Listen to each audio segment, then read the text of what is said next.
From United Nations headquarters in New York, this is World Chronicle. World Chronicle, a spontaneous, unrehearsed, unedited interview with a senior official whose work is concerned with the developing nations of the world. Today's guest, attending a special session of the United Nations, is the President of the People's Republic of Bangladesh, Ziaur Rahman. I hope that the food aid by other countries will not be affected as a result of this. This is the time where we need support because we are trying to pick up and stand on our feet, and this is the time that friendly countries got to come forward and give us a helping hand.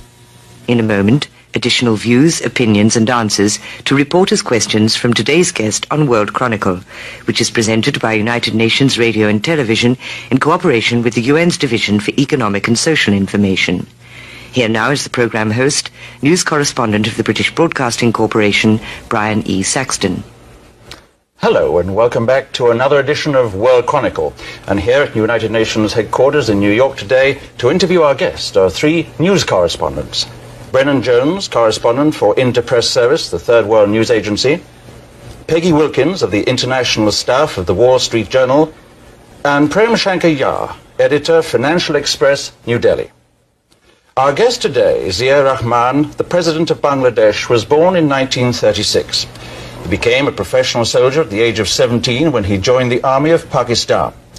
In 1971, General Ziaur Rahman led the uprising against Pakistan, which resulted in the independence of East Pakistan and the establishment of the People's Republic of Bangladesh.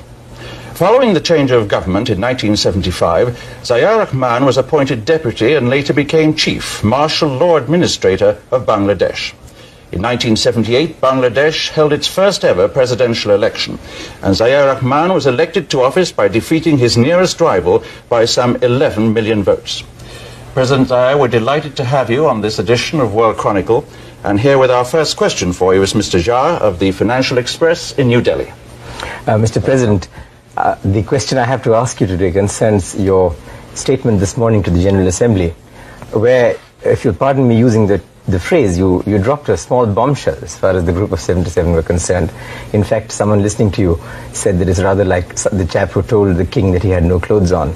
I'm referring, of course, to your suggestion that the OPEC countries should cut the price of oil to the developing countries by 50%. Now, from what I've been seeing, a number of people have this very much on their minds. But the Group of 77 were rather hoping, to keep this within the ECDC, the Economic Cooperation for Developing Countries, and not to air it here. Now, what were your reasons for doing this, and how have you been received?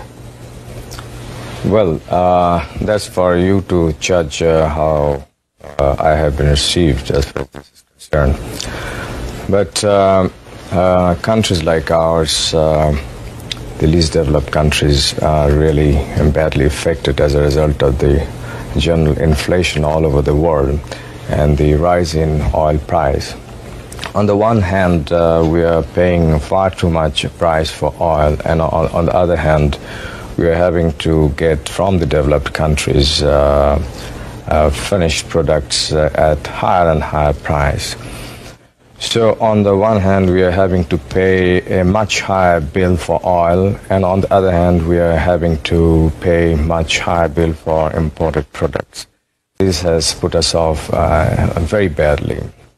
So we have to find out ways and means by which we can balance up this maladjustment.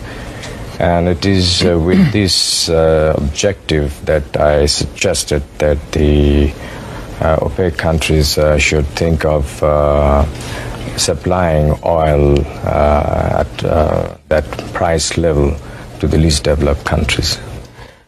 Well, the point is, I think they had rather hoped, if I'm not mistaken, that they would avoid the separation or the isolation of the oil issue or the oil price issue from the other issues of how to recycle the international liquidity, changes in the representation of various countries on the board of governors of IMF and World Bank, and other issues which are structural in nature. Now, your statement seems to have gone against this trend inside the Group of 77. Would you agree with me on that? I don't think so. These are all interconnected. The price of oil has direct bearing on all other issues related to economy, and especially to the developing and least developed countries. So I think this is right. Peggy. Thank you. Yes.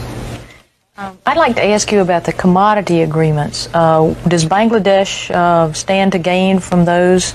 And what do you think of the prospects for coming to some commodity agreements out of the UN session? Would you just clearly say what you would like to know? Okay, the agreements that would stabilize prices of commodities, and I assume that you would benefit through jute, for your jute and for your tea, perhaps other commodities. Can you comment on what the United Nations is about to do in terms of stabilizing commodity prices and how Bangladesh could benefit? Yeah, thank you very much. This is again very important for us, this commodity price agreement, because we find that for our raw products, countries like us are mainly exporting raw material. And for this, unfortunately, we are getting lesser price or not attractive price. So this has decreased our exports in real value. So if an agreement like this is reached through negotiations and understanding, it is going to help countries like ours reasonably well and keep our export balanced, and we can see beforehand and know how much we can earn from our exports. This will help us in planning our production in the country and our export over a period of substantial time. And specifically, your exports that would benefit would be jute, tea? Yes, jute, tea, leather. Leather, yeah. Yeah. What do you think the prospects are for an agreement that will benefit the countries? Well, as I said this morning, it's not an easy thing. But we got to keep moving with the negotiations and find out new formulas which could be acceptable to all the parties, and especially formulas which will, in real time, benefit countries like ours. Here I would like to say one thing, and that is that some of the countries like ours have a lot of untapped resources, unexplored resources, unutilized resources, natural resources. For our country, we can say, such as the gas, natural gas, good prospect for oil, limestone, coal, which have remained unexplored or fully developed. So, this way we would be able to foresee our exports and plan our economy. Mr. President, I'd like to get back to the question about the bombshell that you dropped this morning. The talk in the corridors of the UN and amongst many delegates is that we might see a split here in the Group of 77. Are you thinking of trying to take leadership and forming a least developed country bloc to try and move away, a coalition of some sort to deal specifically with your set of problems? And the other question I'd like to ask is, it was hinted by U.S. Ambassador McHenry what the content of your speech would be and that we should watch it closely. Were you consulting with the U.S. government on this, and was there any kind of deal that was struck? The answer to your first question is that there's nothing like that. This is a thing which have been, I understand, mentioned by others earlier. And we felt that it is better to say it here, and I don't think this has any prospect of splitting the Group of 77. And let me tell you, we had no talks with anybody on this count. If anybody said, must have said on their own. But then how did Ambassador McHenry say with great confidence? He said, I don't want to steal the thunder of President Zia, who will be talking to you a little later. But you should listen to the speech being given by the President of Bangladesh and what he has to say about the energy question and the price of oil. I'm just quoting him. Well, I think you should ask him to answer this question. He must have good intelligence. I'd like to refer to a very interesting magazine article recently, sir, which described you as being the super salesman from Dhaka, taking the message around the world that Bangladesh has a stable government and is emerging as an attractive trading partner for both East and West. Did you see that? And if you didn't, how would you react to that? Well, I don't know, but during the last 1 or 2 years, I have undertaken trips to really many countries, both in the East and the West. The object, one should have understood that we were colonized for a long period, as a result of which we remain undeveloped, whereas we have tremendous resources. Firstly, the land is so fertile, and in agriculture, our return is so low. As I said a few minutes ago, we have several others, very valuable natural resources which have remained undeveloped, unexplored. For this, we got to talk to people who have the money, who have the technical know-how. And apart from this, being a new country, I had decided to visit as many countries as possible. And I think these visits have really helped us a lot to project Bangladesh in other countries and discuss with those countries' leaders as to how economic cooperation could be built up. And as a result of these visits, our assistance from abroad has increased over the last 2-3 years, and the economy in our country are gradually picking up. May I come to a related question to this one, which is the one of, shall we say, regional cooperation. One of the problems that we all face in common is, in fact, the oil price, if you like, the balance of payments problem.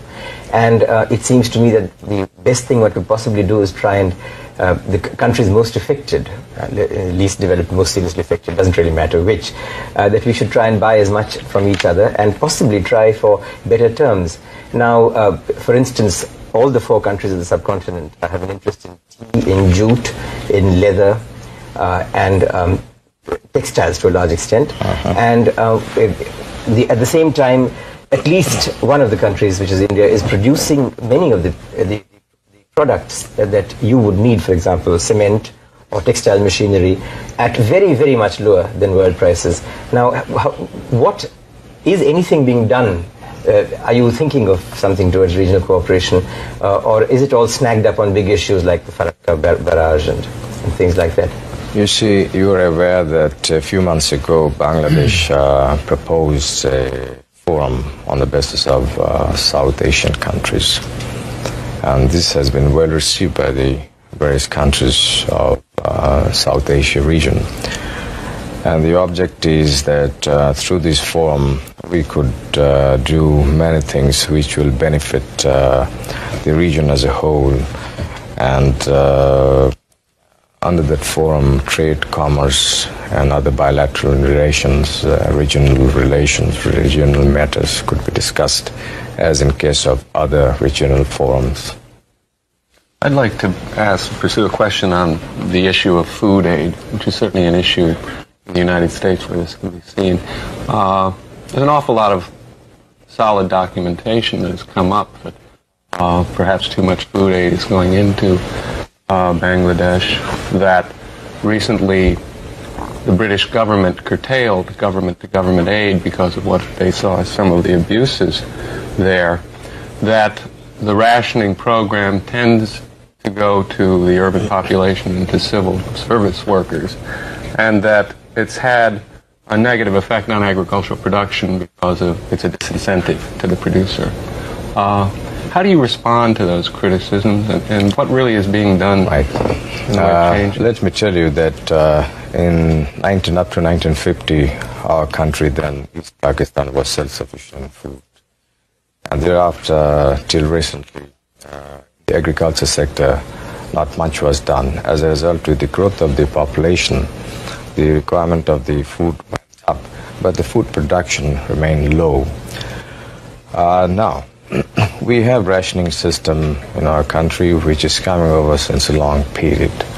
Now, the object of our government is to gradually get rid of this rationing system, which is mainly concentrated in the urban areas, but we are trying to sort of distribute more and more in the rural areas. And lately we have started open market operation, whereby at a certain price we sell out in the markets rice and wheat to keep the market price steady. At the same time, we have undertaken special measures to procure a lot of food grains, and right now we have 1.2 million roughly food stock with the government. We are giving a lot of encouragement to the farmers by price support, and in future we are going to do a lot more. The object is ourselves to become self-sufficient food so that we don't have to get really food from abroad. It's not a good thing. But realistically, you are going to need additional food aid for the next several years. And what is the impact of the British government curtailment? I'm coming to that point. Let me tell you that we shall be self-sufficient in food earlier than anybody thinks, and we have taken certain measures on that count, and we are beginning to get the results. As far as... When do you expect food self-sufficiency? I think in the next 2-3 years' time, or maybe a little more, maybe a little less, because we have launched a sort of special program on this count, and we have got very good results, and the next 1 year will give very solid indication about it. Our objective is not to become self-sufficient alone, but we are going for doubling food production in the next 5-6 years' time from now. For this, we are mobilizing the people to take to voluntary work for re-excavating the silted-up canals and rivers, with a view to doing irrigation, bringing more and more land under irrigation. And in the last winter, we did massive work on this count, and through voluntary means we brought more than 600,000 acres of land under irrigation, virtually at no cost. And next winter, which is our dry season, we are going to undertake 3 times more than this work. That means we will try about 1.5 million acres to be brought additional under irrigation by unconventional method. So this is a great effort that is coming up in our country, and I hope this question will not arise very much in the near future. And do you think the British action will affect, well, the U.S. food aid program? Britain has reduced the food aid as compared to before because of certain other reasons also. But I hope that the food aid by other countries will not be affected as a result of this. This is the time where we need support, because we are trying to pick up and stand on our feet, and this is the time that friendly countries got to come forward and give us a helping hand in a big way. Perhaps on that we move into, I think, into another area which is very much in the news these days, Islamic solidarity. As you know, Bangladesh talks constantly of the need for increased solidarity. So I think we do have to ask you the question, how do you view recent events in Afghanistan and Iran as being a potential threat to that solidarity? Well, the Islamic solidarity is building up, and I hope in the near future we shall be able to overcome these problems through various measures, and I strongly feel that the Islamic solidarity is going to become stronger and stronger in future. But does the present situation in those 2 specific countries right now concern you deeply? It does concern, but I don't think Islamic solidarity as such is affected as a result of these two. May I ask you something on this?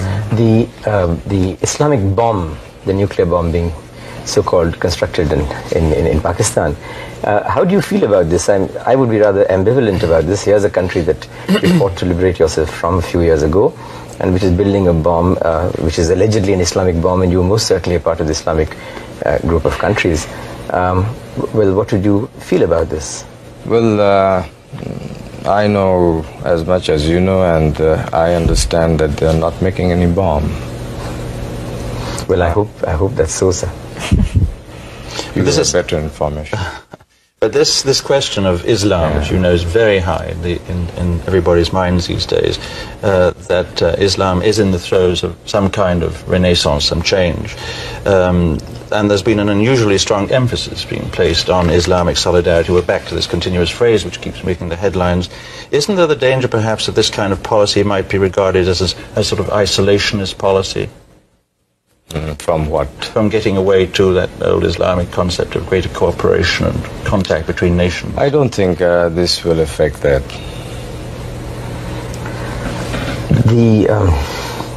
I wonder if... no, please, after. Are you said on the same line?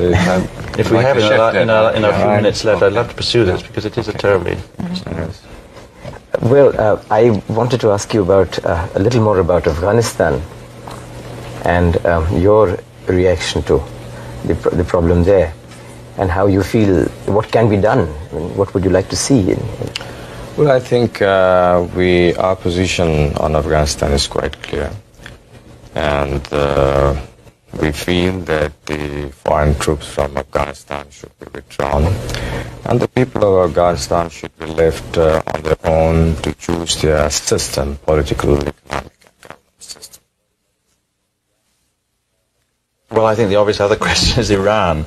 I think your foreign minister in Islamabad in July did say that he thought the situation in Iran was a threat to regional security.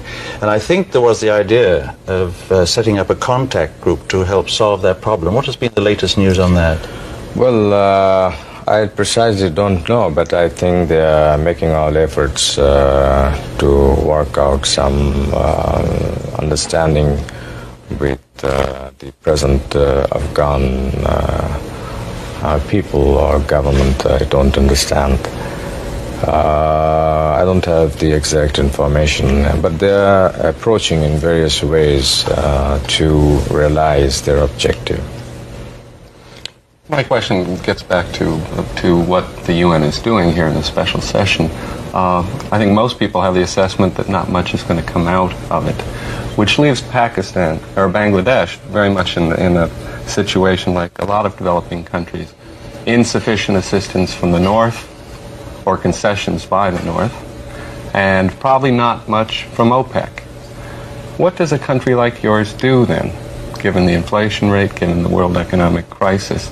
And if you could also follow that up on what do you tell the world in terms of the things you are doing to meet your own energy needs within Bangladesh? Good, I think that's a very good question. It's a very difficult problem, let me tell you. But this should not dishearten us. There should be less of pessimism and more of optimism, and we should move forward and negotiate, carry on with the dialogue, talk, and find out formulas which could bring better results in this. As far as we are concerned, we are not sitting idle. We are developing our natural gas, and we have sufficient natural gas. I think in the near future we are going to sort of bring gas under more utilization. We may sell natural gas as LNG and use natural gas as CNG and things like that. And we are now exploring ourselves for oil. There's very strong indication that we have oil, and we hope in the near future we may have oil, we may get oil in our country. Then we have a huge reserve of coal in the northern areas of our country. and we're going to sort of exploit this coal mine. And we're working also on other form of energies to meet our present requirement and also the future requirement. But as time is passing, our own energy requirement is also increasing. So coming around that we got to do something so that the least developed countries do not come under so heavy pressure as a result of the increase in the price of oil. Because we really don't have the means to buy oil at such high rates, yet we need oil for our development. Is the oil deposits that you have indications of, are they anywhere near this line of demarcation of the continental shelf with India? Because there are some people, perhaps not well-wishers of either India or Bangladesh, who would like to see a kind of dispute coming up on this. I find your questions are one track, however. You see, we are looking for oil on the land. We have brought now our own rigs, and in a few months' time we would be drilling for oil on the land. Mr. President, I'm afraid that's all the time we have today, which is a great pity. The clock always beats us. President Zayer, we have to close the show, but we want to thank you for being with us today to answer our questions on this edition of World Chronicle. Our guest has been Zayer Rahman, the President of the People's Republic of Bangladesh. President Rahman, here to attend a special session of the United Nations General Assembly, was interviewed here at UN headquarters in New York by Brennan Jones, correspondent for Interpress Service, the Third World News Agency, Peggy Wilkins of the International Staff of the Wall Street Journal, and Prem Shankar Jha, editor of the Financial Express of New Delhi. And I'm Brian Saxton, thanking you for being with us, and hoping you'll join us again for the next edition of World Chronicle.